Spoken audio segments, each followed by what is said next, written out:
சங்கீதம் 96 அதிகாரம். கர்த்தருக்கு புதுப்பாட்டை பாடுங்கள், பூமியின் குடிகளே, எல்லாரும் கர்த்தரை பாடுங்கள். கர்த்தரை பாடி அவருடைய நாமத்தை ஸ்தோத்தரித்து நாளுக்கு நாள் அவருடைய இரட்சிப்பை சுவிசேஷமாய் அறிவியுங்கள். ஜாதிகளுக்குள் அவருடைய மகிமையையும் சகல ஜனங்களுக்குள்ளும் அவருடைய அதிசயங்களையும் விவரித்து சொல்லுங்கள். கர்த்தர் பெரியவரும் மிகவும் ஸ்தோத்தரிக்கப்படத்தக்கவருமாய் இருக்கிறார். எல்லா தேவர்களிலும் பயப்படத்தக்கவர் அவரே. சகல ஜனங்களுடைய தேவர்களும் விக்கிரகங்கள் தானே. கர்த்தரோ வானங்களை உண்டாக்கினவர். மகிமையும் கனமும் அவர் சமூகத்தில் இருக்கிறது.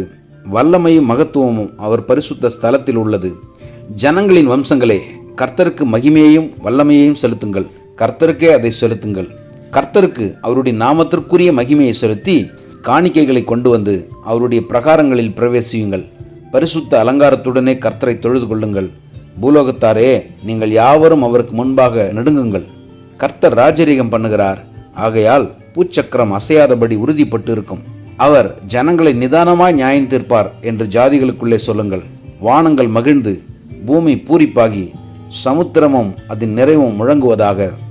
நாடும் அதிலுள்ள யாவும் களி கூறுவதாக. அப்பொழுது கர்த்தருக்கு முன்பாக காட்டு விருட்சங்கள் எல்லாம் கெம்பீரிக்கும். அவர் வருகிறார். அவர் பூமியை நியாயம் தீர்க்க வருகிறார். அவர் பூலோகத்தை நீதியோடும் ஜனங்களை சத்தியத்தோடும் நியாயம் தீர்ப்பார். ஆமென்.